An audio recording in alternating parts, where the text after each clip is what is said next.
ఇది ప్రతి ఒక్కరూ కూడా గుర్తుపెట్టుకోండి. కష్టాలు అన్నటివి ఎల్లకాలం ఉండవు.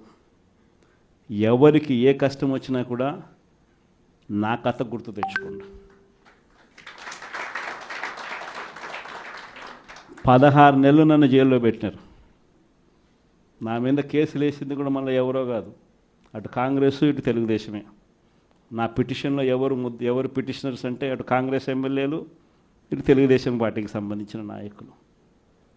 కేవలం రాజకీయంగా ఎదుగుతున్నాను అని ఒకే ఒక కారణంతో దొంగ కేసులు బనాయించారు. 16 నెలలు జైల్లో పెట్టినారు. కానీ ఏమైంది? బయటికి రాలా? ముఖ్యమంత్రి కాలా?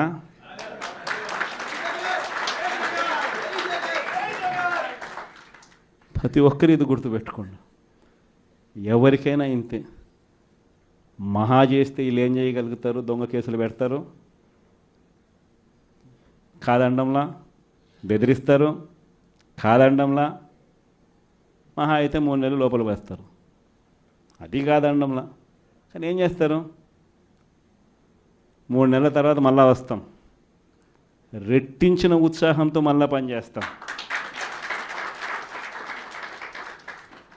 ఎవరెవరైతే మిమ్మల్ని జైల్లో పెట్టే కార్యక్రమం ఎవరెవరైతే చేస్తారో, మంచి చేసిన వాళ్ళని గుర్తుపెట్టుకోండి, చెడు చేసిన వాడిని గుర్తుపెట్టుకోండి. ఇద్దరిని గుర్తుపెట్టుకోమని చెప్తాను. ఊరికే చూస్తూ ఊరుకోం. వైఎస్ఆర్ కాంగ్రెస్ పార్టీ బ్రతుకుతుంది.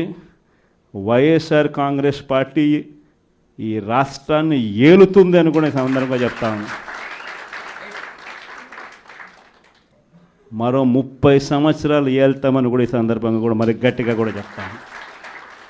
కాబట్టి ఎవ్వరూ కూడా వైఎస్ఆర్ కాంగ్రెస్ పార్టీకి సంబంధించిన ఏ కార్యకర్త వెంటికి కూడా పీకలేడు అని చెప్పి కూడా ఈ సందర్భంగా చెప్తాను. ఇది ప్రతి ఒక్కరూ గుర్తుపెట్టుకోండి.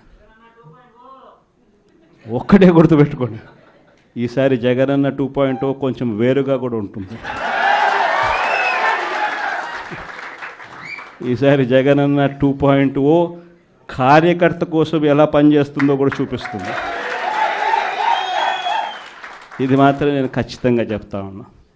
ఎందుకనంటే జగనన్న 1.0లో బహుశా కార్యకర్తలకి నేను అంత గొప్పగా బహుశా చేయలేకపోయి ఉండొచ్చేమో. ప్రతి పథకము ప్రతి విషయంలోనూ కూడా మొట్టమొదటిగా ప్రజలే గుర్తుకొచ్చారు. ప్రజలకు మంచి చేయడం కోసమే నా టైం కేటాయించా, నా తాపత్రయపడ్డా, ప్రతి విషయంలోనూ దానికోసమే అడుగులు వేశా. కానీ జగనన్న 2.0కి వచ్చేసరికి మాత్రం చంద్రబాబు నాయుడు కార్యకర్తలకు పెడతా ఉన్న ఇబ్బందులు చూసా, కార్యకర్తలు పడతా ఉన్న అవస్థలు చూసా, కార్యకర్తలు పడతా ఉన్న బాధను గమనించా. వీళ్ళ కోసం గట్టిగా మీ జగనన్న ఉంటాడని సందర్భంగా గట్టిగా చెప్తాను.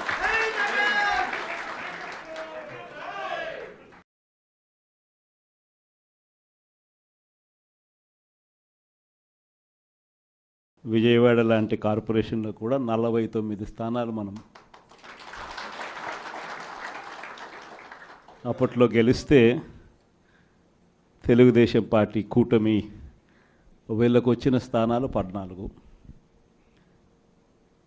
కమ్యూనిస్టులకు వచ్చింది 1. ఈ 49 స్థానాలకు మనం గెలిస్తే 64కు గాను వాళ్ళకు కేవలం 14 స్థానాలు ఉన్నప్పటికీ ఎన్నికలు అయిపోయిన తర్వాత రోజు నుంచి రకరకాల భయాలు, రకరకాల ప్రలోభాలు అదే పనిగా పెడుతూ ఒక 11 మందిని మాత్రం భయపెట్టో ప్రలోభాలు పెట్టో తీసుకోవడం జరిగింది. అయినప్పటికీ 38 మంది నిఠారుగా నిలబడ్డారు అని చెప్పడానికి గర్వపడతాను. ఎందుకు ఈ మాట చెప్తా ఉన్నాను అని అంటే దానికి కారణం కూడా ఒకటే.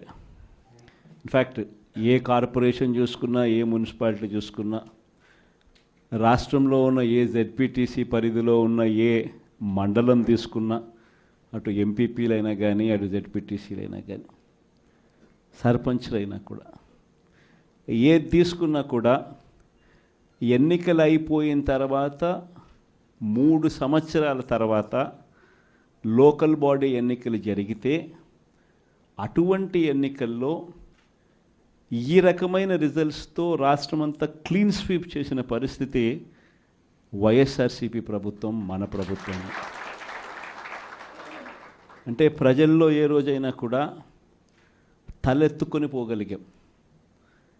ప్రజలకు ఎన్నికల మేనిఫెస్టో అని చెప్పి ఏదైతే ఎన్నికల వేళ మనం ఏదైతే ఇచ్చామో, చూపించామో, ఏదైతే చూపించి మనం ఓట్లు అడిగామో, ఆ ఎన్నికల మేనిఫెస్టోలో 99% హామీలను నెరవేర్చి ప్రతి నెల ఏ పథకం అమలు చేస్తూ ఉన్నామో బడ్జెట్ ప్రవేశపెట్టే రోజే సంక్షేమానికి సంబంధించిన క్యాలెండర్ కూడా రిలీజ్ చేస్తూ ఇదిగో ఈ నెల ఈ పథకం, ఇదిగో ఈ నెల ఈ పథకం, ఇదిగో ఈ నెల ఈ పథకం అంటూ క్రమం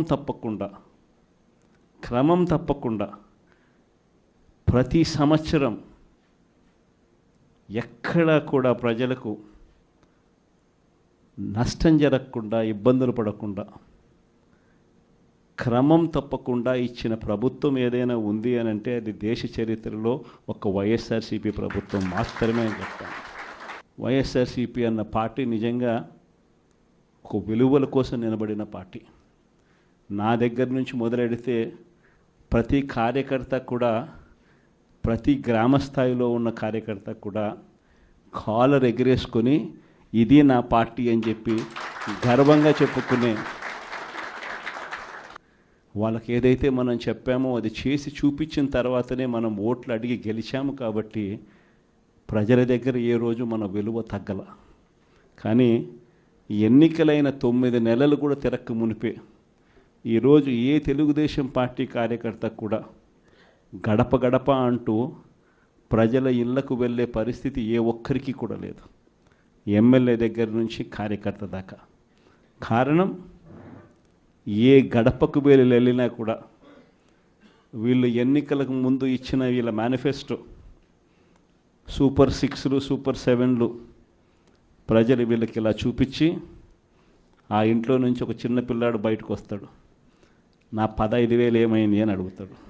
ఆ ఇంట్లో నుంచి 2 పిల్లలున్నా, 3 పిల్లలున్నా ప్రతి పిల్లాడు బయటకు వచ్చి ఆ తెలుగుదేశం పార్టీ, ఇంటికి వచ్చిన తెలుగుదేశం పార్టీ నాయకుడిని, కార్యకర్తను ఆ పిల్లాడు కూడా ప్రశ్నిస్తాడు, నా 15,000 ఏమైంది అని. వీళ్ళింటికి పోయినప్పుడు ఆ పిల్లల తల్లులు ప్రశ్నిస్తారు, నా 18,000 ఏమైంది అని చెప్పి.